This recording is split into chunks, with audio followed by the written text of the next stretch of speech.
Ilang beses mo nang tinalikuran ng sarili mong pangarap para lang mapasaya ang ibang tao? Ilang taon mo pa ipagpapalit ang buhay mo para lang sa approval na hindi naman permanente? Paano kung ang identity mo ngayon ay binuo lang ng opsyon ng ibang tao? Mga babala, kapag nalaman mo ito tungkol sa isip ng tao, hindi ka na makakabalik sa dati mong pag-iisip.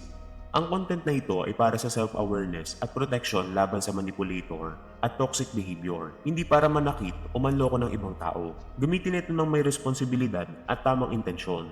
Kung hindi ka handang maging aware sa ugali ng ibang tao, pwede mong skip ang video na ito. Isipin mo, buong buhay mo, nabubuhay ka base sa gusto at inaasahan ng ibang tao. Ang karir mo, sila ang pumili. Ang lifestyle mo, inaprubahan ng lipunan. Ang araw-araw mong desisyon, lagi ka nalang napapatanong na ano kaya ang iniisip ng iba. Ngayon, isipin mo kung isang araw magising ka at ma-realize mong buong buhay mo, pangarap pala ng ibang sinusunod mo, hindi ang sarili mong pangarap.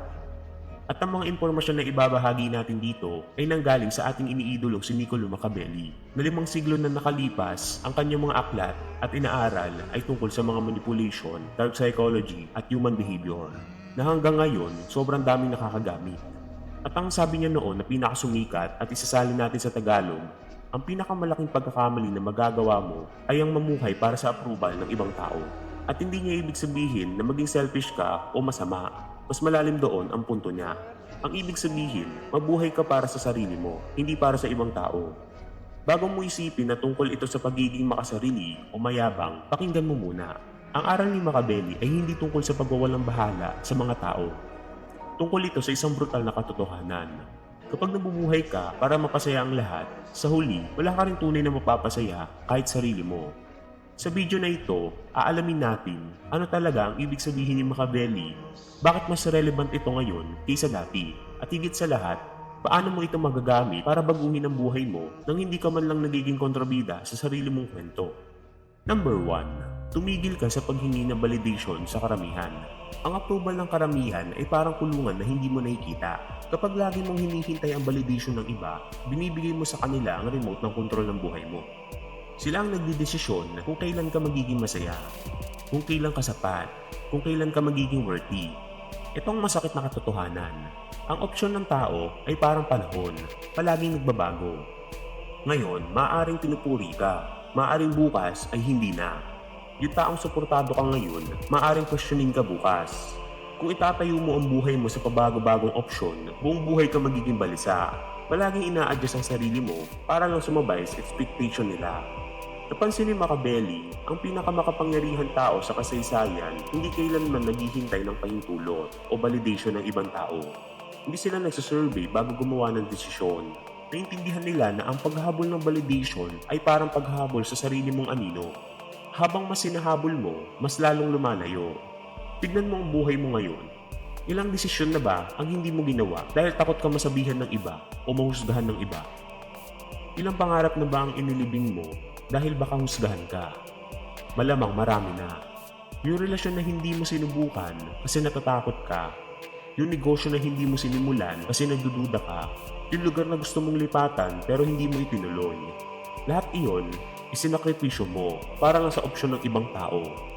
Pero ito ang alam ni Machiavelli, hindi naman sila ang nabubuhay sa desisyon mo. Hindi sila gigising ng 3:00 ng umaga, dala ang bigat ng pagsisisi. Hindi nila mararamdaman ang sakit ng potensyal na hindi mo maabot. Abala sila sa kanilang sariling buhay, habang ikaw niipit sa paghihintay ng approval nila. Karamihan ng tao, masyadong busy sa sarili nilang problema para tutukan ang buhay mo gaya ng iniisip mo. Yung matinding judgment na kinakatakutan mo, madalas sariling insecurities mo lang. Ang pamumuhay para sa sarili mo ay paggawa ng desisyon base sa sarili mo, mga values mo, mga goals mo, mga pangarap mo. Hindi imaginary audience sa isip mo. Ibig sabihin nito, tanggapin mong hindi may iwasan ng approval. Pero ang regret, choice mo iyon. Kapag tumigil ka sa pagpapanggap sa karamihan, doon ka palang tunay na mabubuhay. I-comment mo ito sa comment section. Pinahahalagahan ko ang sarili kong approval.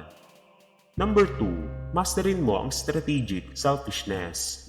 Nang inilabas ni Machiavelli ang self-interest, marami ang nagsabing masama siya o cynical. Pero hindi niya tinuturo ang pagiging abusado. Ang itinuturo niya ay strategic selfishness. Ito'y pag-unawa na hindi ka makakapagbigay ng maayos kung ikaw mismo ubos na. Parang oxygen mask sa eroplano. Unahin mong iligtas ang sarili mo bago tumulong sa iba. Pero itinuro ng society sa atin na parang mali ang unahin ng sarili, na ang self-sacrifice daw ay sukatan ng pagiging mabuting tao. Pero ito ang mahirap tanggapin. Ang sobrang pagsasakripisyo ng sarili, hindi ka ginagawang bayani, ginagawa ka nitong martir. At ang martir, kapaki-pakinabang sa iba, pero miserable sa sarili. Kapag palagi mong binabaliwala ang needs mo, hindi ka nagiging mas mapagmahal. Nagiging pagod, puno ng sama ng loob at emotional drain. Ang mga taong tunay na impactful, hindi nagiging doormat. Pinoprotektahan nila ang oras, lakas, resources nila. Dahil alam nilang kailangan nilang manatiling malakas, hindi ubos. Hindi mo mababago ang buhay mo, matutulungan ng pamilya mo, o maaabot ang goals mo kung lagi kang empty. Ang strategic selfishness, pagsasabi ng no nang walang guilt. Pagprotekta sa oras mo, pag-invest sa health mo, edukasyon mo at growth mo. Pagpili ng trabahong gusto mo, hindi yung mukhang maganda lang sa papel. Hindi ito pagiging malamig o walang pakialam. Ito'y pag-unawa na ang best version mo ay lalabas lang kapag natatag mo na ang pundasyon mo. Ang mahina, ubos at galit na version mo, walang tunay na natutulungan. At tandaan, yung mga taong pinaparamdam sa iyo na masama kang tao dahil may boundaries ka, sila madalas ang nakikinabang kapag wala kang boundaries. Alam ni Machiavelli, ang tunay na generosity nanggagaling sa abundance, hindi sa pag-ubos. Kapag malakas ka, fulfilled ka, at maayos ka, mas marami kang natutulungan. I-comment mo ito, mahalaga ang pangangailangan ko. Number 3, ang reputasyon mo ay hindi ikaw. Isa sa pinakamalalim na obserbasyon ni Machiavelli, ang reputasyon mo ay kung ano ang tingin ng ibang tao sa iyo. Pero ang identity mo ay kung sino ka talaga. Maraming taong nalilito dito. Buong buhay nilang binubuo ang reputasyon nila habang unti-unti nilang nawawala ang totoong sarili nila. Sa panahon ngayon, mas lumalala ito dahil sa social media. Maingat tayong gumagawa ng image, perfect post, filtered photo, highlight reels. Lahat para manatili maganda sa tingin ng iba. Pero sa likod ng screen, marami ang nalilito, pagod at disconnected sa tunay nilang sarili. Ang reputasyon ay marupok dahil sa isip ng ibang tao. Hindi mo kontrolado ang isip nila. Laging may maling iintindi, maling kwento, maling husga. Kung ang self-worth mo nakabase sa reputasyon mo, palagi kang takot at emotional exhausted. Ang tunay na makapangyarihang tao, alam ang kaibahan ng reputasyon at identity. Alam nila kung sino sila, alam nila ang values nila, alam nila ang mission nila. Hindi nila inuubos ang buhay nila sa pagkontrol sa perception ng iba. Tinatanggap nila na may magmamahal sa kanila. May hihila pababa. At karamihan, walang pakialam. Isipin mo, kung bukas masira lahat ng tingin ng tao sa'yo, anong matitira? Ikaw, ang skills mo, ang values mo, ang tunay mong karakter. Iyan ang totoong mahalaga. Kapag tumigil ka sa sobrang pagprotekta sa reputasyon mo, nagiging malaya ka. Malaya kang sumubok. Malaya kang magkamali. Malaya kang maging totoo. At ipakita ang tunay mong sarili. At ironically, ang pagiging totoo ay mas bumubuo ng mas matibay na respeto kaysa sa peking perfection. Dahil ang pinakarespetadong tao, hindi yung mukhang perfecto. Sila yung totoo, may flaws, tapat, at hindi humihingi ng sorry sa journey nila. Ang pamumuhay para sa sarili mo ay pagpili sa identity kaysa sa reputasyon. Pagdedesisyon base sa kung sino ka, hindi kung sino ang gusto ng iba na maging ikaw.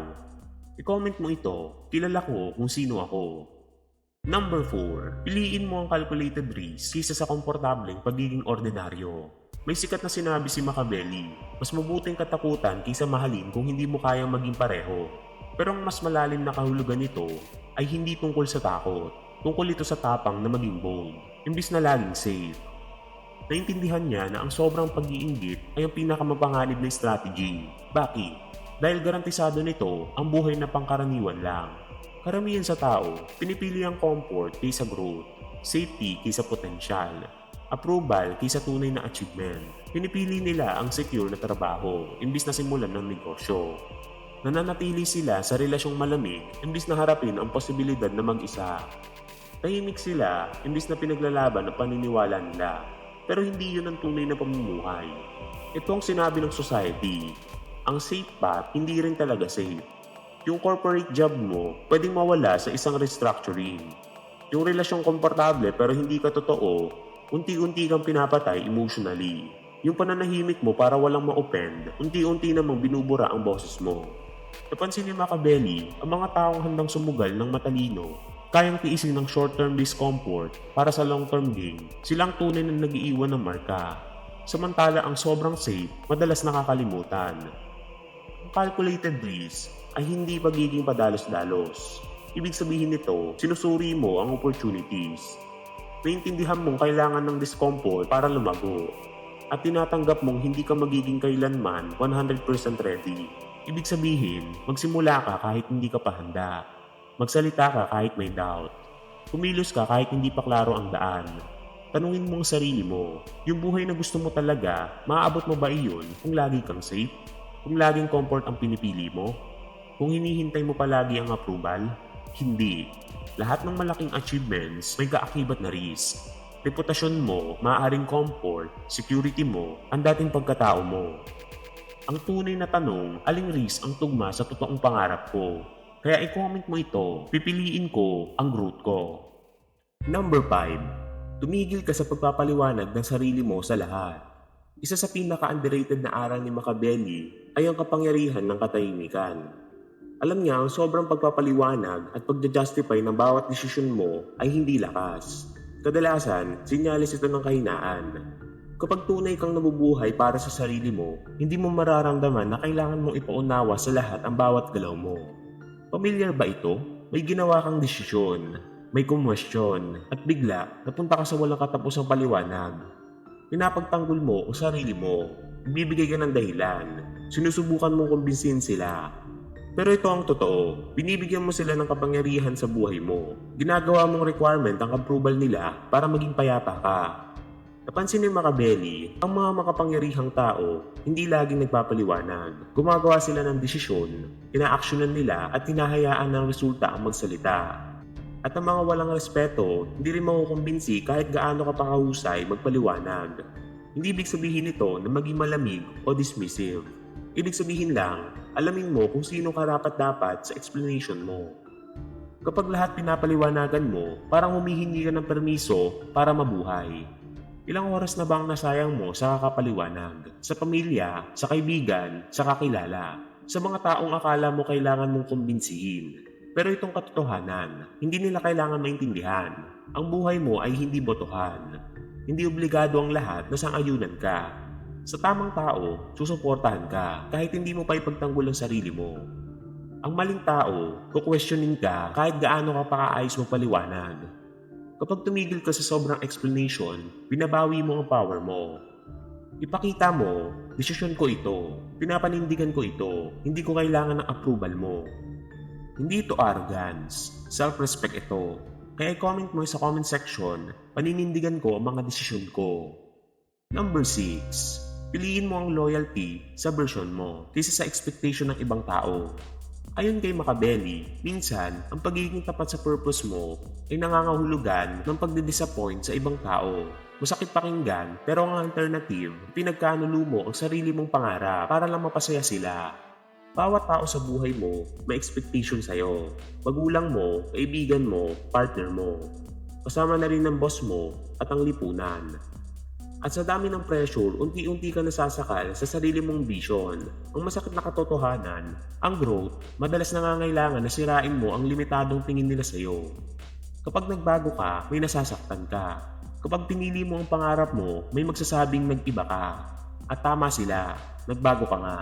At yun mismo ang punto. Hindi ka ginawa para manatiling maliit, para lang maging komportable sila. Ang mga tunay na kabuluhan ng buhay ay binubuo ng mga taong pinipili ang vision nila kahit may kapalit na disappointment ng iba. Yung mga taong umiwan ng lugar, trabaho o relasyon na hindi akma sa growth nila. Tandaan, ang totoong nagmamahal sa'yo, gusto kang umasenso. Kahit hindi iyon tugma sa original nilang expectation. Pero ang mga taong nanggigil trip sa'yo, madalas, sarili nilang comfort ang pinoprotektahan nila. Ang vision mo sa buhay ay sagrado. Kapag iniwan mo iyon para magustuhan ka ng iba, hindi iyon kabaitan, kaduwagan iyon. Ibig sabihin, love kita, pero hindi ko pwedeng isabuhay ang gusto mo para sa akin. At oo, may mga relasyon nagbabago, may mawawala, pero doon mo malalaman kung sino talaga ang para sa growth mo. Kaya i-comment mo ito, vision ko ang priority ko. Number 7, tanggapin mong may mga taong hindi ka maintindihan. Si Machiavelli mismo, maraming beses hindi naintindihan. Tinawag siyang masama, manipulative, at cynical. Pero alam nila, ang hindi maintindihan ng lahat ay kabayaran ng pagiging totoo sa sarili. Kapag nabuhay ka para sa sarili mo, hindi may iwasan na may maling interpretasyon. May tatawag sa confidence mo na yabang. May tatawag sa boundaries mo na pagiging selfish. Sa ambition mo na pagiging greedy. Sa standards mo na pagiging judgmental. Sa independence mo na pagiging malamig. Pero tandaan, interpretasyon nila iyon. Hindi iyon realidad mo. Maraming tao, pilit binabago ang sarili para lang madaling matanggap. Pinapaliit ang pangarap, itinatago ang struggles, nagpapanggap. Lahat para maging komportable ang ibang tao sa kanila. Pero ang authentic living ay pagtanggap na hindi lahat naiintindihan ka at ayos lang yun sa'yo. Hindi mo trabaho na gawing malinaw ang sarili mo sa lahat. Ang mahalaga, ikaw mismo, kilala mo ang mismong bersyon ng sarili mo. Kahit gaano ka pakalinaw magsalita, may mga tao pa rin iintindi sa'yo base sa sarili nilang bias, insecurity, at paniniwala. Gagawa sila ng version mo sa isip nila na malayo sa totoong ikaw. At ang totoo, nakakapagod labanan iyon. Dahil hindi mo kontrolado kung paano ka nila titignan. Ang tunay na kalayaan nagsisimula kapag tinanggap mo ito. Kapag tumigil ka sa pagkontrol ng tingin ng iba. Tumitigil ka rin sa pagkakakulong sa posibleng maling pag-iintindi nila. Gagawa ka ng version na alam mong may makakaintindi, may hindi, at okay lang iyon. Tignan mo ang mga taong hinahangaan mo. Malamang hindi sila gusto ng lahat. May sumusuporta, may kumukontra. Bakit? Dahil malinaw kung sino sila. Totoo sila sa sarili nila. Samantalang ang pinaka-forgettable na tao ay sobrang pinakinis ang sarili para walang ma-offend. Walang edge, walang tunay na identity. Tandaan mo, habang mas kailangan mong maintindihan ka ng lahat, mas lumiliit ang buhay mo. Habang mas tinatanggap mo may mga hindi makakaintindi sa iyo, mas lumalaki ang kalayaan mo. Hindi ito pagiging reckless. Hindi rin ito pagiging insensitive. Ito ay pag-unawa na mahalaga ang malinaw na karakter kaysa universal na approval. Ang tamang tao, maintindihan ka. Ang maling tao, hindi talaga para sa'yo. Kaya i-comment mo ito. Hindi man naiintindihan ng lahat, totoo naman ako. Number 8, masterin mo ang strategic distance. Ayon kay Machiavelli, kailangan alam mo kung kailan ka dapat malapit at kailan ka didistansya. Sa madaling salita, hindi lahat deserve ng full access sa'yo. Sa panahon ngayon, parang normal na dapat na lagi kang available. Laging sumasagot agad, laging present, laging accommodating. Pero ang totoo, ang sobrang accessibility unti-unting sumisira sa'yo. Kapag lahat may unlimited access sa oras mo, attention mo, at energy mo, ano pang matitira sa'yo? Ang strategic distance ay pagiging intentional. Pinipili mo kung sinong bibigyan mo ng energy. Dahil hindi lahat ng relasyon nakakatulong. May ibang tao inuubos ka lang. May iba pinapalakas ka. At dapat alam mo ang kaibahan. Hindi porket mahalaga sila noon, deserve pa rin nila ang front row seat sa buhay mo ngayon. Tandaan, limited lang ang energy mo. Bawat tao sa buhay mo, either nagdadagdag o kumukuha. Kapag puro withdrawal, mauubos ka. Kapag ubos ka, wala kang may bibigay sa goals mo, sa growth mo, at sa mga taong tunay na mahalaga. Napansin ng Machiavelli, ang malalakas na tao, maingat sa circle nila. Hindi dahil malamig sila, kundi dahil alam nila ang closeness may energy cost. At ang energy dapat pinoprotektahan. Hindi ibig sabihin nito na i-cut off mo lahat. Ibig sabihin lang, may level lang access. May tao na full presence mo. May tao na full light distance lang. May tao na vulnerability. May tao na may boundaries. Hindi ito pagiging fake. Ito ay strategy. Dahil hindi mo kaya maging lahat para sa lahat nang hindi mawawala ang sarili mo. Tanungin mo ang sarili mo, sino ang nagpapalakas sa iyo? Sino ang nagpapabigat sa iyo? Sino ang sumusuporta sa growth mo? Sino ang paulit-ulit ka nililimitahan? Minsan, ang pagmamahal ay hindi laging pagiging malapit. Minsan, ang tunay na pagmamahal ay tamang distansya para mapanatili mo ang peace mo. At yung guilt, nararamdaman mo kapag nagsaset ka ng distance. Programming lang iyon. Tinuturuan kang ang mabuting tao laging available. Pero tandaan, ang availability na walang boundaries ay hindi kindness. Self-destruction iyon. Kaya i-comment mo ito, ang boundaries ko, protection ng purpose ko.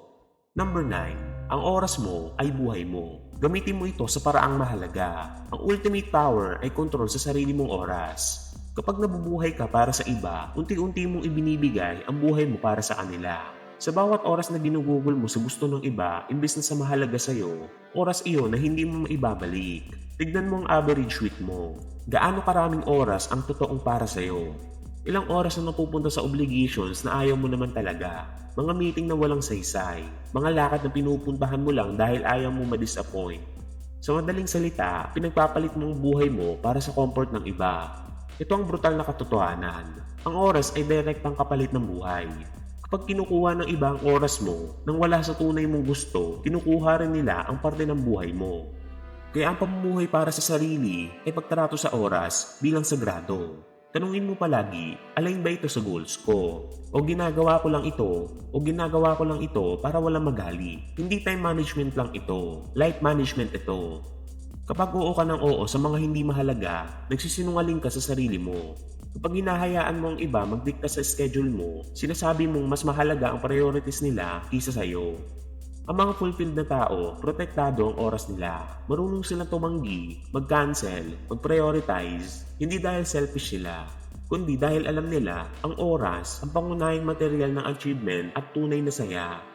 Sa huli, hindi mahalaga kung ilang tao ang napapasaya mo. Ang mahalaga, nabuhay mo ba talaga ang sarili mong buhay o naging extra ka lang sa kwento ng iba? I-comment mo ito, ang oras ko ay buhay ko.